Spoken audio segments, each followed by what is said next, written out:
Our goal at the Center for Educators in Schools is to use the resources and collections of the library to ignite the curiosity, joy, and passion of learning within educators, students, and school communities. If you haven't already, we encourage you to sign up for our monthly newsletter so that you can stay up to date on upcoming teacher events, class field trips, educator resources, and so much more. One final note before we start. If you're a New York State teacher and want to receive CTLE credit for this session, please wait until the end of the session for additional instructions. Thank you. Thank you. Welcome everyone. Thank you so much for being here. We've teamed up with the Nassau County Library Association's Pop Culture Committee to discuss a little bit about how you can utilize your library's Makerspace for Comic-Con and beyond. But first, we'd like to introduce ourselves. My name is Sam Kennedy. I'm a Reference and Technology Center librarian. My name is Christian Mushroni. I'm the Technology Center Department Head. Hi, I'm Dana Schumacher. I work in the Technology Center. Hi, I'm Vika Benasseri and I'm a teen librarian. And we're all here representing the Levittown Public Library today. We are located in Nassau County on Long Island. We are a central library within the Nassau Library System, and we serve a population of roughly 50,000 people. We are a larger library. You can see a list of our departments up here. I think it's important to note this because each one of our departments have utilized our Makerspace in one way or another. Our mission at Levittown is to create a compelling learning environment by providing extensive instructional, cultural, recreational, and educational resources for people of all ages. This really shows in the unique programs and services we offer, which we'll get into a little bit more later, and our Makerspace really helps support this. First, I'd like to just give a quick rundown of what we're going to be going over today. We're going to start with some information on the Innovation Station, how it came about, its history, the different technologies we have available, and the cost of running and maintaining the space. We'll move on to the Makerspace in action, showcasing the various programming and displays we've utilized our Innovation Station for. We'll talk a bit about pop culture in the library and how it connects to Comic-Con, particularly with the creation of cosplay in mind, and how all of this helps to increase our patron engagement. And finally, we will see how our Makerspace is useful for larger events held at the library, and how our Library of Things helps bring the Makerspace home with our patrons. So the Innovation Station is the name we have given to the Makerspace we have at the Levittown Library.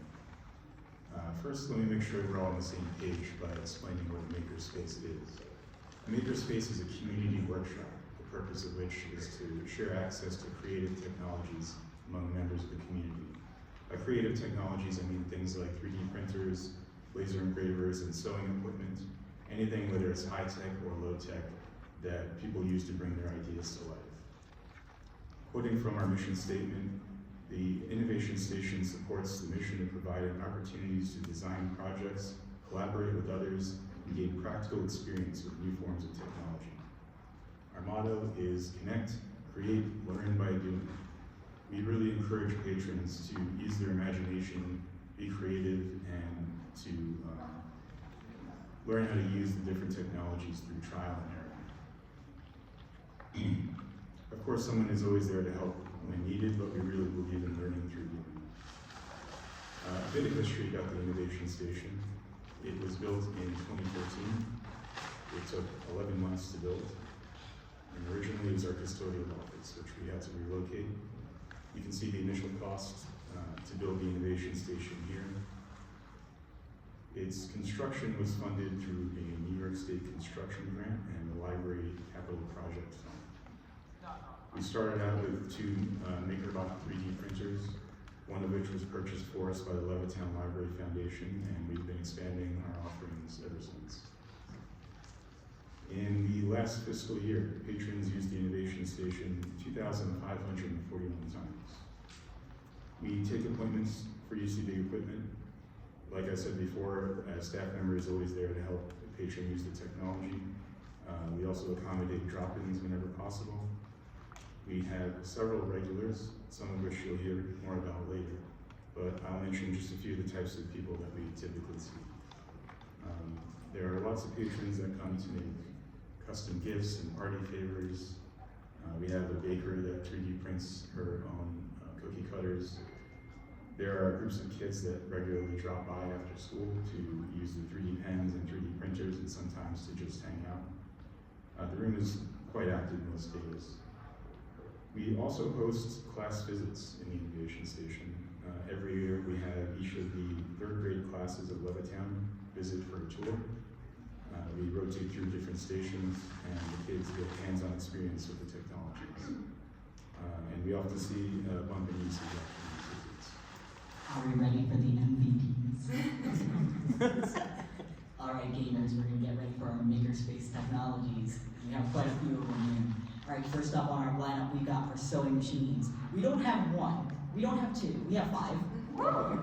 Originally we had 4, but then like 2 weeks ago, someone was just like, oh, do you guys want another sewing machine? We said yeah. So, if you don't know what a sewing machine does, it is a machine that sews.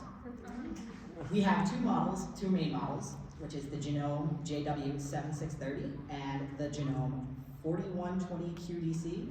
I do not know what all of these numbers and letters mean. They are probably important. However, I can say the one with a lot more numbers and letters is the more expensive one. It's just a little bit more fancy. It's got minor embroidery techniques on it. But for the most part, you know, they sew, you do a standard stitch, everything comes out good, and next thing you know, you have 300 plushies on your desk. We're gonna slide right over to the embroidery machine. Ooh! Can we guess what this one does? It does not sew, it embroiders. All right, so our embroidery machine, we only have 2 of these. I know it's a lot less than 5, but we have our Brother PE770. Again, I don't know what the letters and numbers mean. So, not only do we provide our embroidery machine, we also provide a software called Embrilliance, which allows you to make your own custom embroidery patterns. This is great because you can use it to make things like eyes for your plushies. Or if you're like me, I just like to write help on pieces of fabric. And just run around being like, oh! So the entry-level Genome sewing machines cost between $300 and $800. And the Brother embroidery machine that we have is around $500. That's one of their cheapest ones.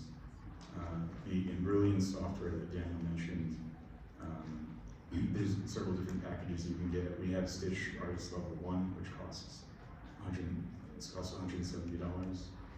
And you spend about $75 a year on maintenance for each of these machines. That includes just basic software oiling and also fixing issues. Are we ready for our next big game player? The star of the show. The star of the show, we have our Cricut, which is a cutting machine. It is not a scary little bug that jumps at you in the middle of the night when you're trying to use the bathroom. I promise you, it is not going to do that. So our smart cutting machine, the Cricut, is very mindful and very demure, and it is one of our most used technologies in the Innovation Station. So we have 2. We have the Explorer 3 and the Maker. They kind of do the same thing, not gonna lie, they kind of do the same thing. But the Maker, you can cut fabric and you can engrave with it, but you know, we have something else for that later. So the Cricut Explorer 3 is their mid-level cutting machine. It costs $300. The Cricut Maker costs $400, and you can cut a wider variety of materials and has different tools that you can use besides just cutting. There's also the Cricut Joy, which is their smallest cutting machine, and it costs $179. The Cricuts require a sticky cutting mat and cutting blades, both of which wear out over time. The Cricut branded supplies are very expensive, but we've had good experience with the much cheaper third-party replacements. And we also have the Cricut Design Space. We spend $10 a month for that, and it gives us access to thousands of designs.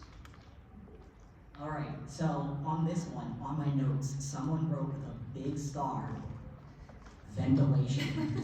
So I'm gonna tell you a little bit of a story about me and this sublimation printer. So I thought it would be really cool to sublimate a mouse pad. I was going to put a mouse on the mouse pad, so it's a mouse pad. I didn't think anything of it. I put it on the heat press, I'm heat pressing it, I pull it up. There's like a little wisp of smoke that comes off. It set off the fire alarm. It was raining outside. I did get into trouble. So let me explain to you what the sublimation printer is. It is a printer that prints onto a specific type of paper with an ink that has a polymer in it that can absorb into things that are like made with plastic, like polyester. So you can make things like mugs, hats, mouse pads, socks, mouse pads, all of that fun stuff. We also have a heat press for this. It is a very large heat press. It is kind of scary. I can assure you it is not scary, but it is heavy. It is like 40 pounds. So the sublimation printer we have is the Sawgrass SG500, which costs around $600. For a while, Sawgrass was the only company that made dedicated sublimation printers, but now Brother and Epson make them as well.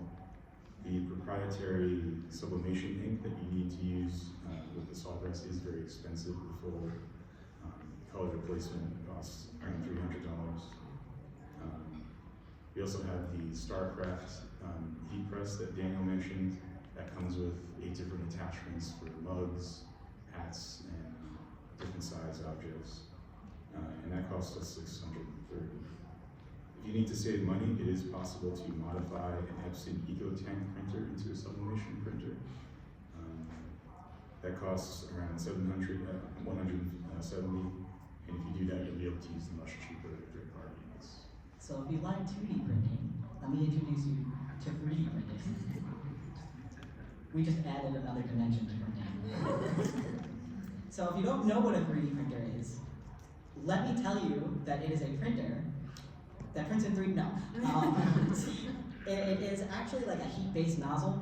The ones that we have extrusion printers. They're a heat-based nozzle that can print with plastic instead of ink. We have 2 models. We have the i3 and the MK4, both by Prusa. We used to have a MakerBot, but rest in peace to the MakerBot. The Prusas are better. You can make a whole bunch of very, very fun things. If you like making cosplay props, this is probably for you. At Levittown Public Library, we do not permit weapons though, so you'll have to find someone else for that. But we do make a lot of very fun flexi prints for at the end if you guys want to go play with them. By all means. The Prusa MK4S is their latest 3D printer and it costs $1,099. And the i3 MK3S costs $899. Both are very reliable and don't require a ton of maintenance. Another plus when it comes to Prusa is that they are open source, so replacement parts are very cheap and readily available. The cost of PLA filament has come down a lot over the years, and many companies sell PLA filament for about $20 a kilogram, which will last you a while. There are cheaper alternatives though for desktop 3D printers. The Creality Enduro 3 is a popular choice at $200, but my understanding is it requires a lot more maintenance and upkeep. It requires a lot more maintenance and upkeep. All right, so now that we're done with 3D printing, let's go to laser engraving. So the laser engraver is essentially it works just like a printer. So if you had, a piece of wood, there is nothing stopping you, including me, from you engraving the entire B-movie script onto it. I'll kind of just like watch it happen, and I'll be like, no. Now, I'm very surprised that on the notes that they wrote for me, they didn't have a big star with ventilation then, because the laser engraver does require ventilation. I have not set the fire alarm off with the laser engraver, because I always remembered to turn the ventilation on. Let's hope that streak keeps up. So the laser engraver we have is an Epilogue, and their latest entry-level engraver is the Fusion Maker 12, which costs around $10,000. There is another popular laser engraver though that you may have heard of called Glowforge, and that costs, those range from $700 to $7,000. And like Daniel said, if you don't have a window to vent out of, you will need to invest in an air filter as well. Okay, lightning round, let's go. We have our 3D pens. You'll never guess what you do with them. You draw in 3D, yes. I like the 3D pens, I'm very good with them. I made our friend Lumpy the Library Dragon over here, which if you please take a picture with him and post it on social media. We also have multiple types of robots. We have the Spheros displayed there, which are little robot balls that you can like run around and Personally, I like running them out of the innovation station, and then I hit Sam on the leg like 4 or 5 times with them, and then I roll it back into the innovation. But we also have the Lego Mindstorms Not Picture. And then last but not least, we have our button makers. If you want to make a button, you can make one. And about the 3D pens, there are several on the market. None of them are very reliable. The ones that we have are called Squared 3D P1, and they cost only $30. And they come with a 1-year warranty, which we have certainly made use of. They're very good about sending us new ones after they break down. And they use the same filament as our 3D printer. So whenever we run low on a spool of filament, we just use the same ones we use for the 3D printer. So I do have to say about the Script pens, the Script 3D pens, we had our Fall Family Fun Day festival, and we had 3D pens there, and none of them died. So that was like the biggest win for me. So next we're going to be going over the programs that we have developed and hosted in the Innovation Station. So here we have pictures from Wreck the Tech. We held it in our Makerspace where teens had access to specific technological tools and a safe space where they could experiment with technology. All of the items that they were experimenting with were donated by our community, as well as X3D pens that have fallen from the past. Programs like this help develop digital and technological literacy, encourages problem solving, and fosters a community of like-minded teens. We have our 3D printers, to make trophies and for various programs and events, and also have used them for creating obstacle courses for our Sphero robots. And here we have some other programs that we have done using the Cricut. We have BYOB, which is my personal favorite, Be Your Own Barista. The teens get to decorate their own reusable cup using our stickers that we made with vinyl and the Cricut. We also pre-cut on the Cricut for the teens to make Fiesta banners during our Pack-a-Book program, and Cricut created stencils for teens to use for decorating tote bags for our Taylor Swift party. I also like Be Your Own Barista because I get all the leftovers. It's true. So these programs were both held in the Innovation Station and utilized the Cricut and the Cricut Heat Press. In the first 2 pictures, you can see how we utilize both technologies to create personalized tote bags. First, they cut out their design on the Cricut, then we use the Heat Press to transfer it. The other 2 photos showcase our festive door sign program, where patrons were able to design and create their own door signs. It works similar, you cut it out on the Cricut, you just don't need to heat transfer it, it's like a sticker. I think the Makerspace programs for adults are particularly important because they provide a space and the materials for patrons to foster creativity and community connections. Also, with all of these programs that we hold for adults, most of the times they come back, because then they realize, oh my god, I can make a door sign. And then they're like, wait a minute, my kid's birthday party is coming up, and he likes dinosaurs? I could put a dinosaur on something. So here's a few more programs we held in the Innovation Station, and these are highlighting a couple different technologies. The first 2 photos, patrons used our laser engraver to create personalized pencil holders for end-of-the-year teacher gifts. The other 3 photos show how we used the sublimation printer and the heat press to create holiday mugs. They also were able to stuff the mugs with hot chocolate and wrap it up, and they could keep it for themselves or give it as a gift around the holiday season. Having all this available at the library provides free access to these technologies, which is cost-effective for the community, but it also encourages exposure to these different technologies that most people may not be aware of otherwise. And also, no fire alarms are set off during the programs. It's true. All right, so I'm going to talk a little bit about Maker Camp. Now, if you were a teenager, this would have been great for you because it was for teenagers, where we had different sets of programs that kids could come in and use technology that they probably wouldn't use on their own. One of the Makerspace programs that we did was for sewing and embroidery, which, if you wonder, kids don't know how to sew and embroider. But then again, I didn't before I worked here either. The embroidery machine, they were able to make their own custom embroidery, and then they sewed it into a pillow. We also had 3 doodler magnets that we did. The kids love these. They made like Pikachu and things that I didn't know because I was like, I don't know what that is. Thankfully, no skibbity toilet. No skibbity toilet. No one even said skibbity. It was great. They did come back, some of the kids did come back and give me a magnet themselves, and it was a frowny face, but I don't know if I should take that as a compliment or... We still have them on display, that's okay. Yeah, we still have them. This was from our Perler Beat program where we used the Cricut heat press. The teens got to create a lot of fun images, as you see, a little cat, a little strawberry cow. We also used the sublimation printer for our summer reading program this year to create personalized Levittown Public Library tote bags. They love the tote bags when they won, they love an incentive.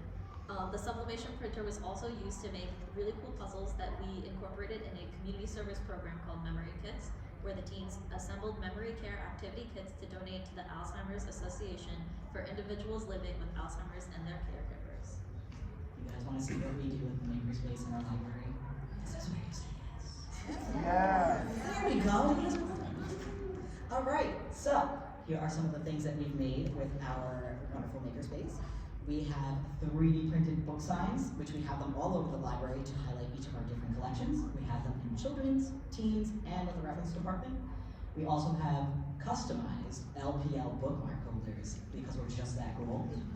And then we have, up for Library Card Sign-Up Month, we cricketed out some nice little graphics. I also read through Megatron, because no, that's Optimus Prime. I read through Optimus Prime because I thought he looked sad.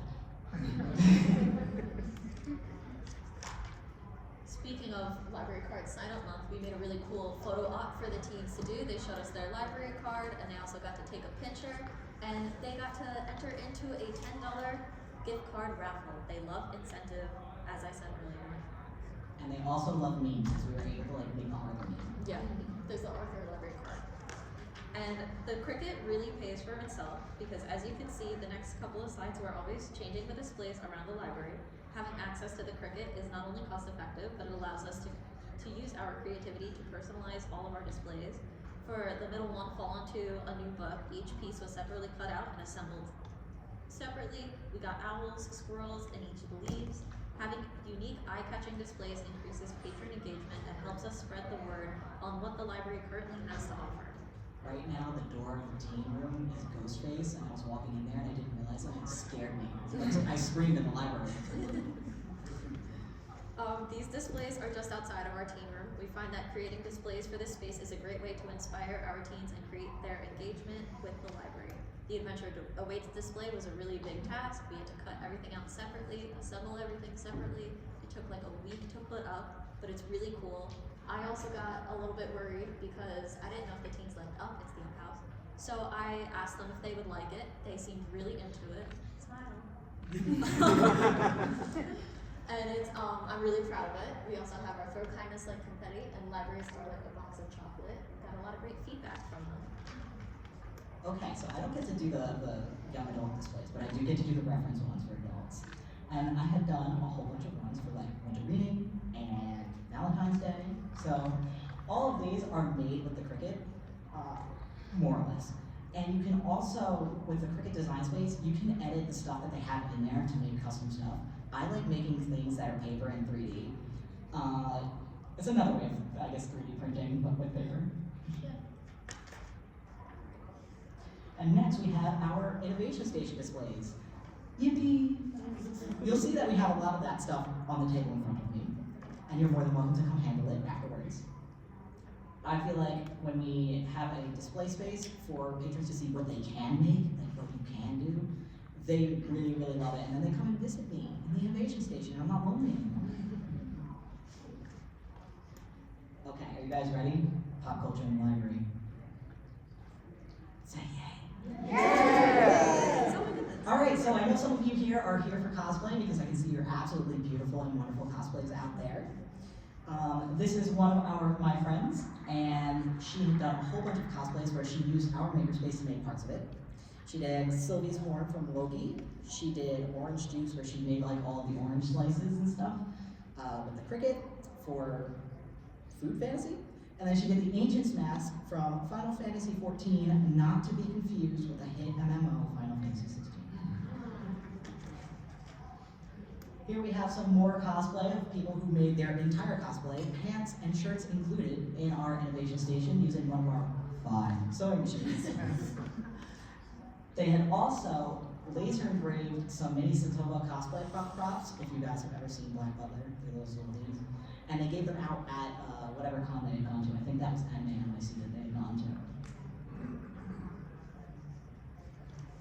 Not only can you incorporate pop culture in displays, but also in programs. It gets our patrons through the door and excited to attend our programs, which also allows us the opportunity to show them the services we provide within our makerspace. This is especially important for those who may not interact with these technologies otherwise. In these programs pictured, we focus on pop culture aspects. Although we didn't use technology within the programs, they were absolutely they can be enhanced by the use of our makerspace. In our makerspace, we have a full kitchen, which allows us to have cooking programs like our Nailed It, Rice Krispie Beach, and Haunted House Challenge. That filled up so fast, let me say. I lost where I was reading. We also have Are You Smarter Than a Librarian, which was a really fun pop culture-y, everyone knows Are You Smarter Than a Fifth Grader, and the Percy Jackson Hangout. But having a full kitchen allows us to have really cool cooking things, and it's really fun. We also have a hydroponic garden in our teen room. Yes. It is so cool, and they had tomatoes on it. And do you know how hard it is all summer to like look at tomatoes when you're at work and you can't maybe eat them? And to smell them. Yeah, you can smell them. They smell really good. These programs we focus on video games. Since getting a Switch for our department, we've been offering a lot more programs where teens can just come in and play. Our Super Smash tournament was for Moving Up Week, where we offer programs for our incoming 6th graders to get to know the library, what we have to offer, and other teens. It was a great way to encourage excitement and interaction while also incorporating pop culture in video games. When we don't have the Switch out, we also have a Wii. We have 3 donated Wiis. We switch them out throughout the year. It's really fun. To where they can sign in and play. Our Wii and many of the games were donated by our community, and it is always checked out. Everyone literally always wants to play the Wii. It's really cool. I've been trying to get Nika to schedule a program where it's Just Dance 4, but it's not just Dance 4, it's me versus the teens in Just Dance 4, because I really want to smoke those kids. They don't know what's coming from. They would definitely do it though. And over here we have our Wii Sports VR program. So when the VR was taken by teens, we had 15-minute slots. I was hanging out with the teens playing the Wii. They played a lot of Wii Sports. It is a great way, through one of our Wii donations, to get the resources needed to incorporate tech usage and pop culture in the library. Our VR headsets are not only utilized for programs, but they're also available for independent use in the innovation station. It's one of our newest technologies. Did somebody say Pokemon earlier? Yeah. Here we have pictures from our Pokemon trading program, where the local business Collectors Emporium donated a bunch of Pokemon and gaming related things like card packs, game mats, and more. Although we didn't use the Makerspace in this program, the incorporation of video games, the utilization of the donated items, as well as encouraging teens to bring in their own cards to trade and play Pokemon Go with me, add me on Pokemon Go, allowed our patrons to create a fun and exciting environment that still acknowledged the technology that wasn't present in the program. So do you guys want to hear one more story from me? Yeah. I think I don't have to tell you this time. So my first program that I went to at the library, I live in Levittown, I go to Levittown Public Library, was a Pokemon championships program. And I brought my game, I think I brought Diamond or something.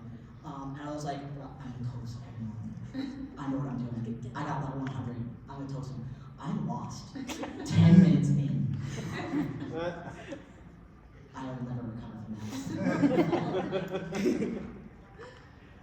So now we're going to be discussing pop culture in our displays that really catch the attention of our patrons. For my case, it is the teens.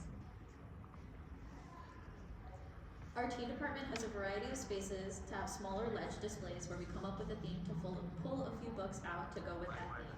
They can easily incorporate pop culture through music, movies, and more. We got Barbie, we got Brat Summer, we got Auto Vibes and Short and Sweet. It's great. This is a great way to get them interacting, even just with the books or learning oh, if you like this thing, you might like this book. And to reference the ghost face earlier, that's the start of it before I got to hang it up. The larger displays in our round room and the door to the teen room are a great way to incorporate pop culture.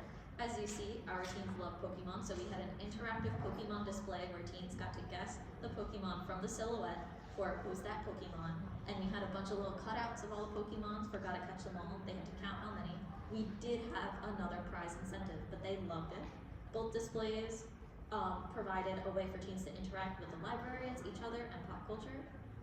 And we also have some really cool guessing jars and fun activities that just incorporate pop culture throughout the library.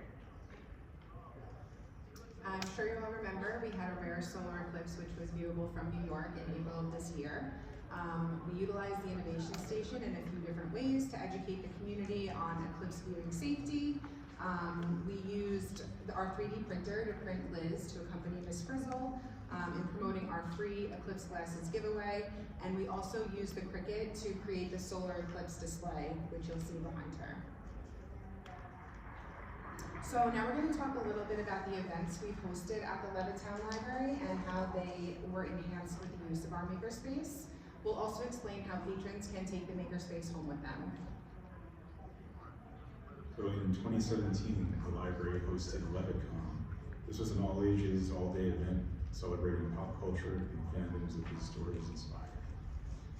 We had tons of events all day, including Artist Alley, Tychotronic performances, cosplay showcase, Jedi lightsaber training. We had Dungeons and Dragons games, Pokemon tournament. And ever since we've been having patrons asking us when we're going to implement some. I didn't lose that Pokemon.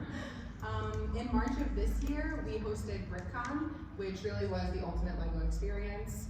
We had incredible displays of different LEGO models, which were created by I Love New York, which is the region's premier LEGO user group.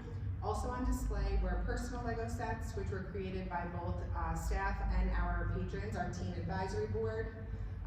Patrons enjoyed various crafts, different guessing games, a prize wheel, different raffle baskets, and LEGO building competitions. All of our prize trophies were created using our 3D printers, and all of our photo props were created using our Cricut. Are you guys ready to hear me talk again? Yeah. There we go. All right, so the last thing that I have to talk about is our Library of Things. So if you're wondering what a Library of Things is, it's a library of things. So it is our collection that are objects that we allow patrons to take home with them, like giant Jenga sweats and sewing machines and the Cricut, not one, the Switch, all that fun stuff. We've also had our collection featured in the news multiple times, which is pretty cool. We're famous. We're famous. We are famous. And also, our tech whiz is here. Laugh louder. There we go. Are seen on our social media playing with all of our Library of Things objects. So our Library of Things stuff circulate for 2 weeks. Don't be late. We have a wait time. It's sad. It's too sad. But if you ever want to make like a cosplay at home and your sewing machine breaks, guess what? Levittown Public Library's got your back. If you're a Levittown Public Library card holder. So before we move on to questions, we just want to give a special shout out to Amy Diarco and Victoria Cook, who contributed so much to the presentation but were unable to be here today. To all the patrons who sent us their personal photos and were willing to be featured. And of course, thank you all for being here today. Please stop by after questions. We have a ton of stuff to give away. Some pamphlets, bookmarks, 3D printed keychains, buttons, and of course you can play with our flexi prints. But does anybody have any questions? Yes. How did you get people to space initially? Like, did you do any like social media marketing or anything that you found particularly successful to get people into the building? Because it's an awesome space, but you know, how did you get people to know about it, or did people just start coming in? That's a great question. Christian, you were here when you were at Levittown when they were building the space. Yeah, we definitely did social media marketing. You know, it took some time, word of mouth. You know, we have displays up in our the front lobby, things like that. And I think also the programs that we've been creating have a lot to do with the Makerspace, so it gets them introduced and then they want to come back after they see that we have it. We also do outreach. We do a lot of outreach. So we have like, we go to the firehouse, we bring these things, the 3D printed stuff, and then the kids see it and they're like, Mom, So Yeah, they got close. also the class visits I mentioned, that helps a Yeah, lot. definitely. Yes. How did you raise the money to purchase these items? Most of them, a lot of it initially was through grants, but now it's kind of just part of our yearly budget. We also do get donations. So for like, sometimes people have like extra 3D printer filming. We'll take that, and we don't necessarily use it for our 3D printers because we use a very specific brand for our 3D printers, but we'll cut it up and use it for our 3D pens. Like, as I mentioned before, we got an extra sewing machine because someone had one and they didn't want it anymore. You mentioned like maintenance on all your machines. Do you have like service contracts for everything, or are you all, or is somebody within the library qualified to maintain them? Yeah, mostly it's people within the library that do it. The sewing and embroidery machines that I mentioned, there's a local repair shop that we use, Okay. but everything else is just our own IT staff. We gotta shout out Joanne, our IT guy, who fixes our 3D printers. He doesn't know. Yes. Do you have any tips for getting staff to buy into this? Yell at them. No, I'm joking.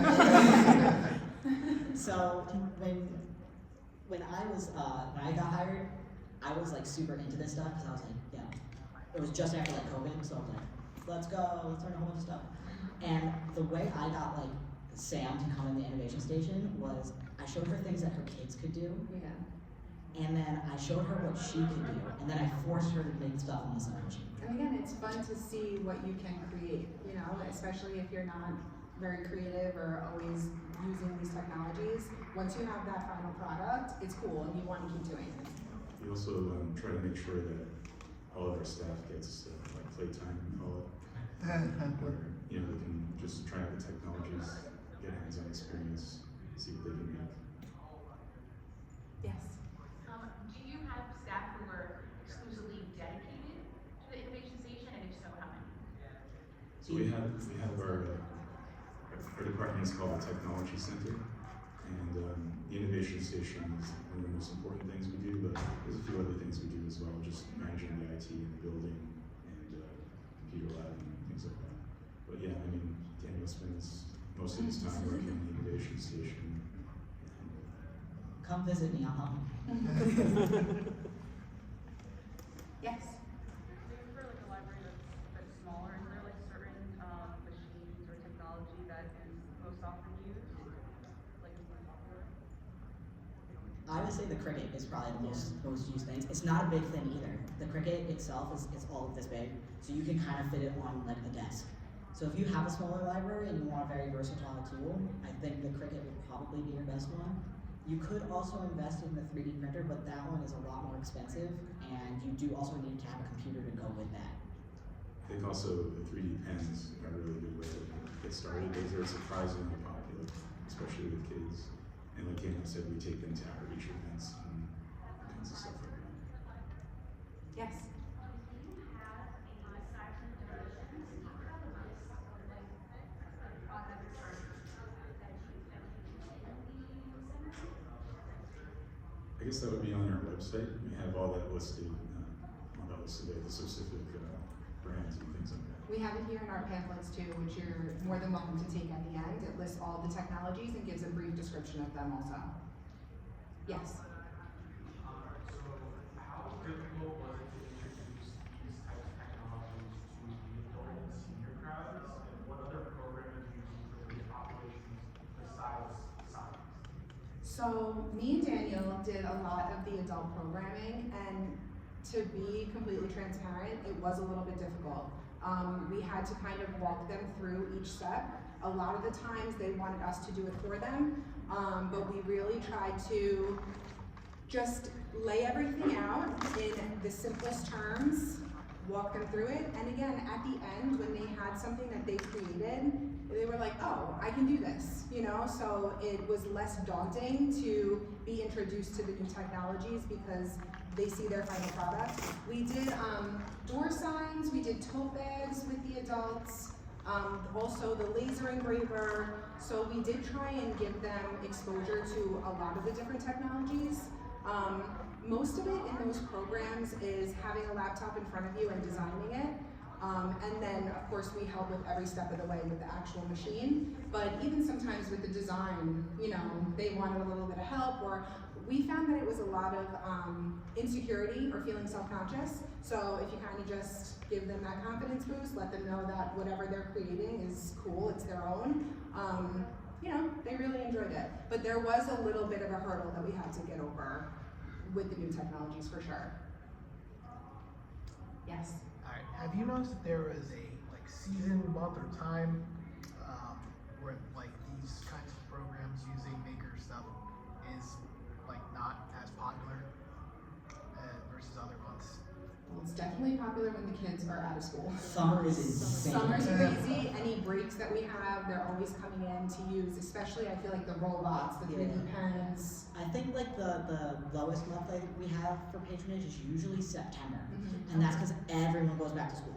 And no one's around during the day and it's quiet. They it's kind of weird. forget about it. Yeah, and then they come back because we do class visits. So Does that trend also hold still with adults too? I feel like a lot of adults are goaded to come to the innovation station with their kids a lot. Mhm. So normally when we have the adults and like there's 3D printing involved, the adult wants to do 3D printing too. I haven't really noticed too much of a trend with adults because they can come in during the day. Whether they choose to or not is up to them. But for the most part, we just see the most in the summer and the least in around September. Yes. Do you find it difficult to get seniors involved in these programs? They seem, oh, sorry, continue. Yeah, no, because here in New York City, I don't think it's that easy, and they're not like made by any of this stuff. So I'm trying to figure out like what would get them to want to come in. Because like, what are you doing that's getting teens to come in? The children don't do anything, and then I feel like adults get bored. I mean, with the teens, from what I see, it's really incorporating things like pop culture or something that they already know gets them excited. I even think back to like the BYOB program. Everyone loves to make a cute little drink. Everyone likes to decorate a cup, and they say, oh, these stickers were created in here. I can create my own things. And because it's also held in there, they get to see the 3D printer already printing and some of the 3D pens and with what the things that we've made, really. And then the outreach, honestly. And then sometimes they just come out to hang out with me. They love it. It's wild. Yes. Are there any types of technologies that you're hoping to acquire in the future? What an excellent question. I don't know. Mr. Speaker, what do you think? Yeah, I'm not sure. We just got the latest MetaQuest 3 headsets, so we're going to see how popular that is. Any other questions? Oh, yes. With the take-home stuff, like the tote bags and the mugs, is there a cost to the patrons, or is that all provided? No, we actually don't, we don't charge the patron for any of those programs. That's all within our program budget. Any other questions? Yes. Are there any like super exciting events coming up in the near future that you want to tell us about? The class visits are coming up. Those are starting. What else? Every day is exciting.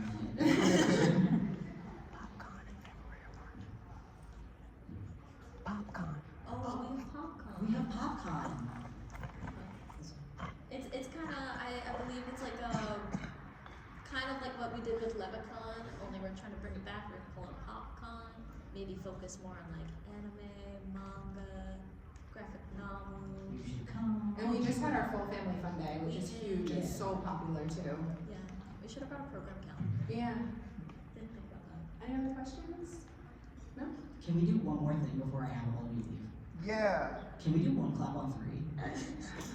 We'll never guess what it is. All right, everyone. 1, 2, 3. Thank you. Thank you guys so much for your questions. Come on up and grab some freebies.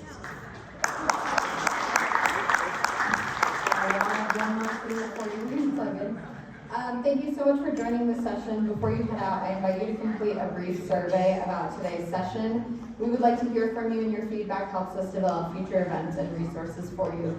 You can access the survey with a smartphone or tablet.